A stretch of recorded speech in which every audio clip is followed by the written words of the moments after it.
સત્સંગની શિબિરમાં કોણ ના આવી શકે? એનજીબીએસ જેવી સંસ્થા સારું કામ કરતી હોય તો એ ઘણા લોકો વિરોધ કરતા હોય, સારા કાર્યનો પણ વિરોધ કરતા હોય. કોણ ના આવી શકે એનું પ્રમાણ નરસિંહ મહેતાએ આપ્યું. જેને આશા તૃષ્ણાને ઈર્ષા ઘણી, આશા તૃષ્ણાને ઈર્ષા ઘણી, જેને આશા તૃષ્ણાને ઈર્ષા ઘણી, આશા તૃષ્ણાને ઈર્ષા ઘણી. હે એ તો સત્સંગથી અળગો થાય શું, કહ્યું ના જાય સત્સંગનું.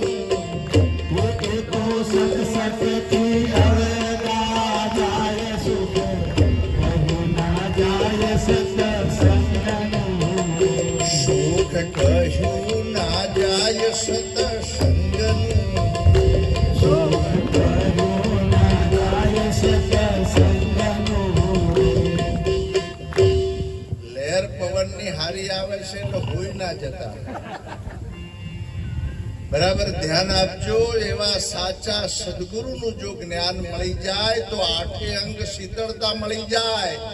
8 અંગ અને એને ખરેખર 8 અંગ કયા છે તો 5 તત્વો અને એને 3 ગુણ લાગુ પડેલા છે, રજો, સતો અને તમો.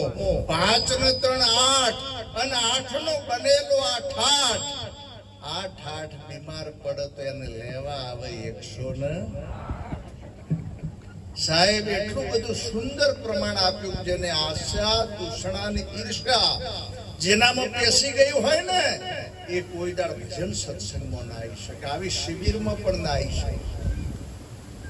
ખેતરમાં પાટલા કો કદાચ કોઈને જોયું હોય તો જીભે 3 પાખા હોય છે પાટલા કોને. આશા તૃષ્ણા ને ઈર્ષા સંતો કે છે કે એવી ગોન ઘરમાં ગાલીશ માં. જેના ઘરમાં ગોવાઈ જાય ને એ કોઈ દાડ ભજન સત્સંગમાં આવી શકે. આવું કોઈ પવિત્ર કાર્ય હોય, મેળાવડાનું હોય, આવી શિબિરનું કાર્ય હોય, એમાં આપણું તન મન ધન સાથે સમર્પણ હોવું જોઈએ. અને કદાચ તમે કઈ ધન ના આપી શકો તો ચાલશે, કોઈ સેવા ના આપી શકો તો ચાલશે, પણ કદી કોઈ બાબતમાં આવા હારા કાર્યમાં આડા ના પડવું જોઈએ. ગુરુ મહારાજ એ પણ મોટી સેવા છે.